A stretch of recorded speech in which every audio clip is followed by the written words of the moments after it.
Hey guys, this is Ash and you're watching WriterGAsh. So, this is my video for my March wrap up. Without further ado, let's get into the month of March, which was a great reading month for me. Two of my most anticipated releases of 2021 came out this month, and I am excited to talk about them. I read a lot of really good books this month. Started off the month with a book called You Deserve Each Other, which is a lovers to enemies to lovers romance. I read a few contemporaries. I always like having a few contemporaries strewn in between my fantasies because they rejuvenate my love for reading.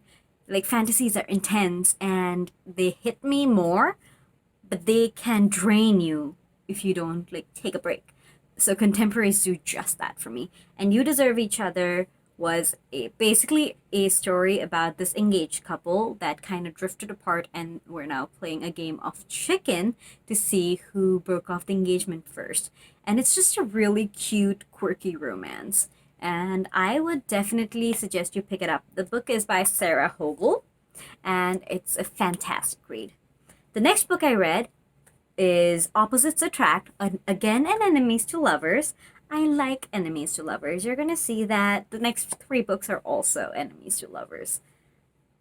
Anyway, so Opposites Attract is by Camilla Isley, and it is the romance between a divorce attorney and a couples therapist, and it's just a really cute story, and I would definitely recommend that as well. It's a more like it's a very quick read. It's not too intense. None of these are gonna hit you hard, but they're a good break from reality. And then I followed that up with Shipped by Angie Hochman. So Shipped is about this rivalry between these two people that work for a tourism company, I think, if I'm remembering right. And it's they are up for the same job, and they're sent on this cruise by their boss to see who can promote the cruise on like their travel packages better. And it's just them again, enemies to lovers. Then I read The Spanish Love Deception by Elena Armas. I love a good travel story. So this is about this character who has to have a fake boyfriend, or yeah, I think it's a fake boyfriend that she has to take home to her sister's wedding because her ex is going to be there and he's recently engaged. One of those tropes. I love a good fake relationship as long as the family doesn't find out. Because it's just embarrassing when people find out you had to fake a relationship. And I die of secondhand embarrassment.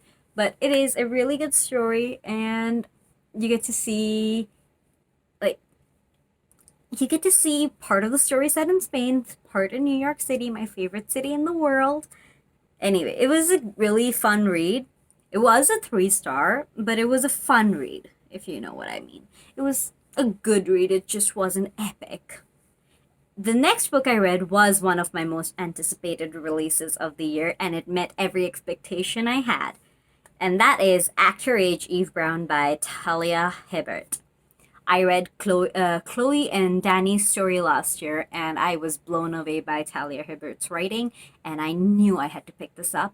And Eve is Chloe and Danny's irresponsible little sister. She's more of a free spirit, and we see her finding herself in this book and finding where she belongs. And it's just a very fun read. The next book I read was Much Ado About You by Samantha Young. And in this book, the female protagonist moves to England after losing her job, losing out a promotion and quitting her job, and then just a string of bad dates. She moves to a small town in England and rents a bookstore to run for a little bit. And it's just her discovering what she wants in life and figuring out where she wants to be. It is a romance, so there is that piece, but I just love a good self-discovery story. And a lot of these characters in these books are much older, which I have been recently into. Older characters are like more situated in their lives. They have careers, they have goals, aspirations, and while they do have a lot of drama, it's not the silly teenage drama, which I am kind of tired of. So it's a fun experience reading older characters. And by older, I mean like in their late 20s or like early 30s. It's a fun read. And then I picked up Midnight Sun by Stephanie Meyer. I I had been putting it off since it came out because while I loved Twilight growing up, I became extremely aware of its toxic traits, if just like put it out there. Um, Twilight has so many toxic elements. It's still an enjoyable story, but as an adult, I just can't look past all of that. And it like really stands out, especially since finding out a lot of Stephanie Meyer's personal beliefs that have been embedded in the story. And then that made me really hesitant to read Midnight Sun. But like I rated it a 3 star because it was still enjoyable, but it was just cringy. I don't know why I enjoyed it. It was just the feeling of nostalgia that hit me, and that was great, but the cringe level was high for a lot of things. Like, Bella's interaction with the Cullens were cringy, a lot of things, and Edward was a full on. Edward was more of a stalker from Edward's point of view than he was from Bella's. Yeah, it is a cringy read, but it was nostalgically enjoyable. And I did give it a 3 star. I wish I could give it lower, but I had to give it a 3 star because of the nostalgia. And then I read my other most anticipated book of the year, Chain of Iron. I put it off for quite a few days after it came out. It came out, I think, early on this month, and I didn't get to it till the 24th. And it was better than I could have ever thought. It's a 5 star, obviously. Cassandra Clare has rarely written something that I haven't loved.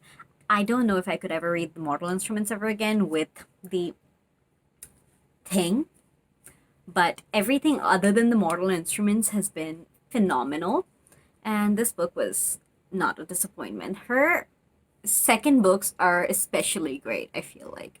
The lot of Shadows was one of my favorite reads ever, and this could definitely be on the list. I loved seeing the characters move ahead in their lives, and just it's weird having their parents around. Like, Will and Tessa are part of the story. It's just weird having parents around. I'm not used to reading about characters with parents who are involved. Either they're too old for their parents to be really involved, or their parents are dead. It's weird. Eh, that's besides the point. I will eventually reread these books, A Chain of Gold and Chain of Iron, when Chain of Thorn comes out, so I will film my book talk then instead of now, so that won't come for a year now. The final book I read this month fully was Shadow and Bone. I have read the whole Shadow and Bones trilogy right now, but in March I only finished Shadow and Bone. Got through it in one day. The plot was really great. I enjoyed the pacing of it. It was such a quick read. But I didn't connect with the characters all that much. None of them, even the Darkling, who I kind of liked, I didn't connect with. I didn't enjoy any character enough to have that kind of a bond with them, which made the series in general less enjoyable. I definitely had that connection with the Six of Crows character, so it's not Lee Bardugo's writing style, it's just the characters from Shadow and Bone. But overall, I'm just so excited for the TV show to come out. It's gonna be a blast. I did also read the rest of the books, but that comes in my April wrap up.